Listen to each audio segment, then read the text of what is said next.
La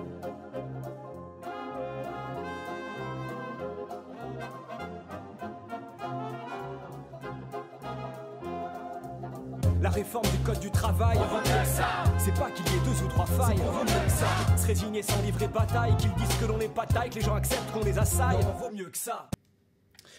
Bah, je suis, parce que je suis mobilisé contre tout ce qui la précède, dans la mesure où la loi El Khomri, disons loi travail, parce qu'il y a toujours ensuite des exploitations machistes et racistes du nom de la ministre, donc je vais dire loi travail, ça t'embête pas, je préfère.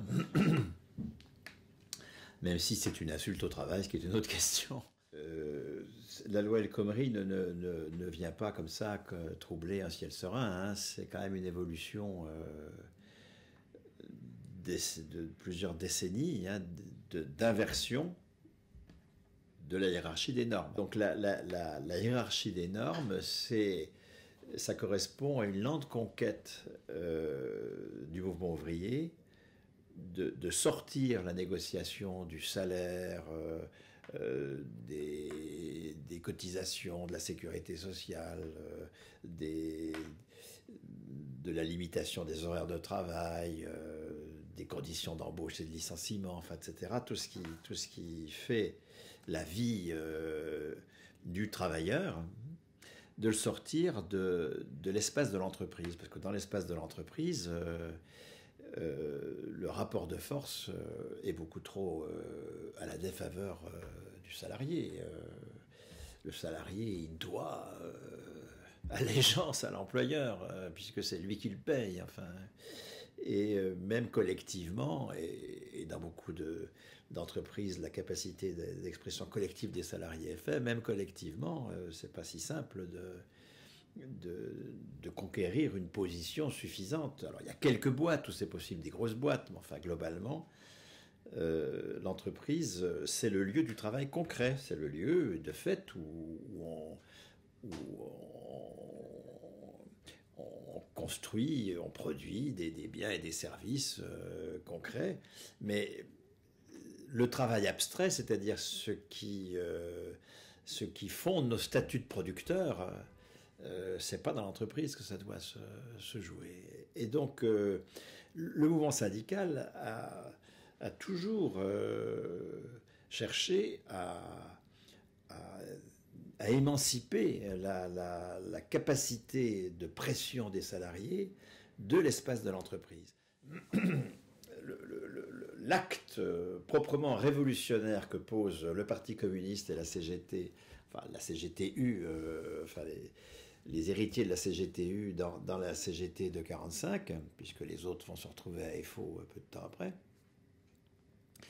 l'acte proprement révolutionnaire qu'il pose, c'est de créer un régime général de sécurité sociale. Or, c'est quoi un régime général de sécurité sociale? C'est une caisse unique, avec un taux unique de cotisation, et à décider, avec cette partie de la valeur qu'elle s'approprie, de produire de la santé autrement que dans la logique capitaliste.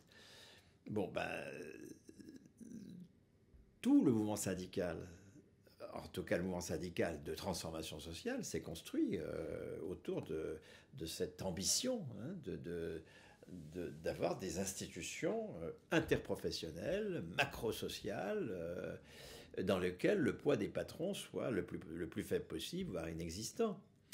Et la loi El Khomri, enfin, le patronat est vent debout depuis toujours contre le régime général et contre tout ce qui, à un niveau de la loi ou de l'interprofessionnel, lui échappe. Et donc, multiplie, je ne sais pas quoi, moi, hein, les régimes d'entreprise de santé contre le régime général de sécurité sociale, les régimes complémentaires de retraite contre le régime général de sécurité sociale, et la codification de la protection des travailleurs qu'opère le Code du travail, eh bien, il l'attaque en faisant en sorte que ce soit au niveau de l'entreprise que ces règles soient. Mon hostilité à la loi travail est encore plus forte avec ce que je sais de ce que la capacité d'une classe ouvrière de se constituer comme telle suppose de faire échapper les droits.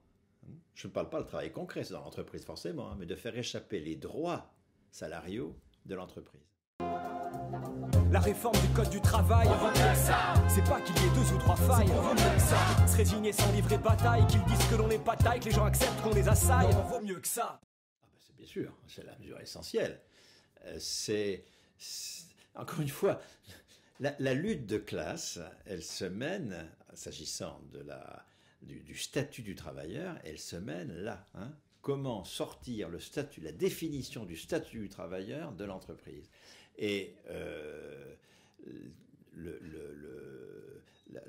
le syndicalisme de collaboration de classe s'appuie en permanence justement sur une logique d'entreprise contre un dispositif interprofessionnel préconisé par un syndicaliste de transformation sociale. Qu'on laisse gouverner le patronat, on vaut mieux que ça. Qu'on cesse de gouverner par vos lois, on vaut mieux que ça. Quelques irréductibles gaulois face à l'envahisseur bourgeois qui voudraient piétiner nos droits, on vaut mieux que ça. D'abord, je ne peux... un chercheur, il ne peut pas décider à la place du mouvement social quels doivent être les mots d'ordre, hein, ça c'est clair. Et deuxièmement, moi je peux m'exprimer à partir de la Sécu, parce que j'ai pas du Sécu le salaire, voilà, j'ai pas de... Par exemple, sur les dispositions précises du Code du travail, j'ai pas forcément de compétences, en tout cas, j'ai absolument pas celle d'un juriste du travail ou d'un syndicaliste spécialiste de droit du travail. À partir de mon domaine, et je vais repartir de ce que je viens de dire, nos adversaires de classe ont en permanence la maîtrise sur la production parce que c'est eux qui centralisent à leur profit la valeur que nous produisons et à l'échelle mondiale. Cette centralisation est absolument nécessaire. Pour investir, on ne peut pas se contenter d'investir une part de la valeur ajoutée que chaque entreprise produit. Elle aura peut-être une valeur ajoutée d'1 million alors qu'elle aura besoin de 10 millions d'investissements, enfin, etc. Donc il faut centraliser la valeur et c'est ce qu'opère le capital à son profit hein, lorsqu'il centralise les profits de toutes les entreprises dans des portefeuilles financiers et il centralise la valeur à des niveaux inimaginables hein, qui sont sa force de frappe. Hein. Notre seule réponse à nous, c'est notre capacité à centraliser la valeur, mais sur un mode salarial et pas sur un mode capitaliste. Hein, pour pouvoir produire autrement. Hein. La loi elle connerie, et toutes ces conneries, marre de ces moqueries en haut lieu nous, on vaut mieux que ça, que toute leur tromperie, ça paye pas le bon prix, on a bien compris qu'on vaut mieux, ouais, on vaut mieux que ça. On voit bien, après quelques semaines de lutte contre la loi travail, et il faut continuer bien sûr à lutter contre la loi travail, que le mouvement s'élargit,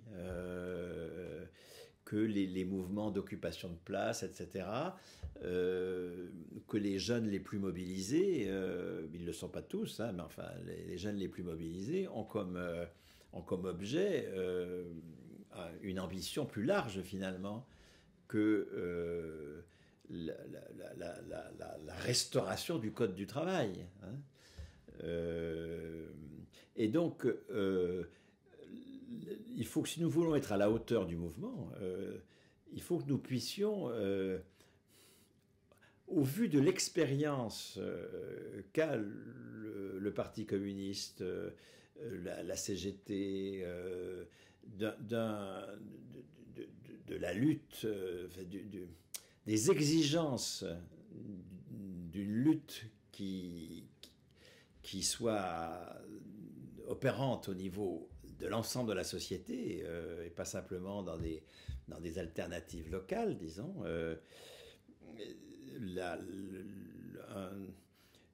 Un mot d'ordre pour moi absolument essentiel, c'est tout ce qui permet de socialiser la valeur sur une base non capitaliste. Hein. dans les débats actuels, par exemple, je propose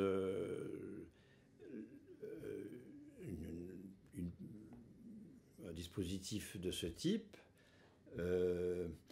Nous attribuons un salaire à vie aux 18-22 ans, mettons, aux 5 premières cohortes, au premier niveau de qualification, un premier niveau de qualification qui pourrait être, mettons, à 1 500 €. Donc on attribue 1 500 € aux 18, 19, 20, 21, 22 ans. Je prends 5 parce que c'est un chiffre, mais peu importe, c'est pour simplement donner une idée. Qui représente 3 500 000, enfin il y a à peu près 750 000 personnes par cohorte. Bon. Donc 18 000 € par an, 12 fois 1 500, fois 3 500 000, ça fait 72 ou 63 milliards, c'est-à-dire 3% du PIB. Donc on crée une cotisation de 3% du PIB, autour de 3% de la valeur ajoutée, qui va peut-être à l'UNEDIC, qui peut devenir la caisse des salaires. Pour le moment, c'est la caisse du chômage, mais elle peut devenir la caisse des salaires, ou peu importe. Enfin, on a toutes les techniques de collecte, de toute façon, avec l'URSSAF, on sait faire. Et cette caisse-là va distribuer aux jeunes du salaire que les entreprises n'auront pas versé au demeurant, puisqu'elle remplace le versement de salaire par un versement de cotisation. Comme elles le font déjà pour la Sécu. C'est 45, on remplace un versement de salaire par un versement de cotisation. Aujourd'hui, 45% du salaire est cotisé. Il n'est pas versé directement de l'employeur au salarié. Donc on pousse plus loin ce mouvement. C'est 100% du salaire qui devient versé par la caisse des salaires. Ces 3% de valeur ajoutée sont affectés à une socialisation salariale, donc, de la valeur, parce que ça va permettre de payer les salaires. C'est nous qui allons gérer la caisse, bien sûr, comme nos anciens ont géré la sécurité sociale avant que le régime général avant que De Gaulle mette fin à tout ça dans les années 60. Ces 3% vont être compensés là aussi par un dispositif obligatoire de baisse à même hauteur des dividendes, et où, parce que toutes les entreprises ne versent pas de dividendes, les petites en particulier, de non-remboursement de leurs dettes par l'entreprise. Puisque nous avons aujourd'hui 7 000 milliards de dettes des entreprises. On dit toujours les 2 000 milliards de la dette publique, mais c'est 3 fois et demi moins important que la dette des entreprises, qui sont complètement à la merci du capital financier. Et donc il s'agit de changer l'orientation de la socialisation de la valeur, celle qui allait, une partie de la valeur qui aujourd'hui va au capital à travers le remboursement des emprunts des entreprises ou à travers les dividendes, et à travers les dividendes va aller à une caisse des salaires qui va assurer le salaire à vie. Pour moi, voilà le genre de réponse à la loi travail. La loi travail, elle fragilise toutes les institutions de l'emploi telles que le syndicalisme les a construites. On n'y répondra pas par du vrai emploi. On n'y répondra pas par une espèce de retour au passé, un passé mythifié au demeurant, où il y aurait eu un vrai emploi qui progressivement se serait dégradé et il faudrait revenir.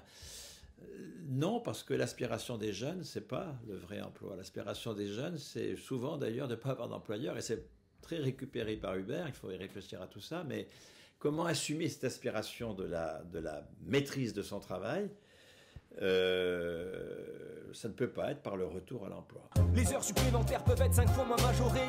Les apprentis mineurs peuvent trimer 10 heures par journée. Les heures partielles à 24 heures, la semaine à 35 heures. Et d'autres acquis à cœur que cette loi vise à chourer. C'est au service des exploiteurs, des groupes les plus dévastateurs, à qui cette loi fait des faveurs, que l'État a couré. Le plafonnement des indemnités, on peut pas se gourer. C'est pas pour aider le salarié car on veut mieux que ça. Les plans de sauvegarde de l'emploi consistent en à virer les salariés, sans quoi la barque est censée chavirer. Pour prétendu motif économique au lieu de ça. Là qu'ils pourront se faire sans raison, mais ils ont vaut mieux que ça.